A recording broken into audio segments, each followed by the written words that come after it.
Hey, good morning. A little more depth to our three big things you need to know on this Tuesday, September 15th.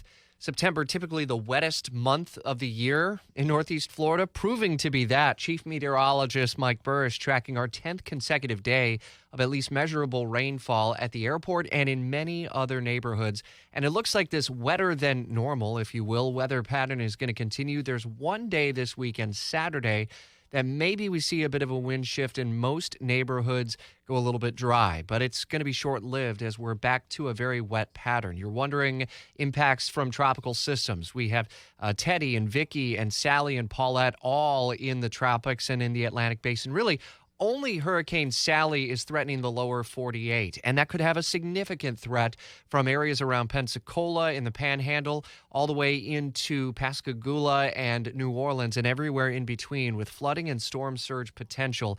Even though it's likely to make landfall as a Category 1 hurricane, the thing I've learned most from Mike Burrish throughout the years of working with him is there's never just when it comes to the tropics. The slow movement and the threat of storm surge will not be just for property owners along the Gulf Coast. Our thoughts are with them as they prepare, and we'll continue to keep you up to date. We may see some of the outer bands of Sally across Northeast Florida Thursday late and into Friday, but they would be really just hit or miss bands. And I think the third big thing is also a weather-related story, and that's really what's happening out west with these just devastating wildfires. We see property damage and now insurance continuing to be a major problem as so many areas have been devastated already by the pandemic and the recession and the implications there. Now you have property owners and insurance companies that are trying to write policies or may look at the future of writing policies in places like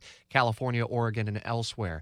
We'll continue to follow these stories and more throughout the day. Today, check in on your lunch break during Jacksonville's news at noon and during the evening newscast at 6 o'clock. Joe Biden along the I-4 corridor, and we'll be downloading what the president had to say in his town hall in Pennsylvania tomorrow on Jacksonville's Morning News.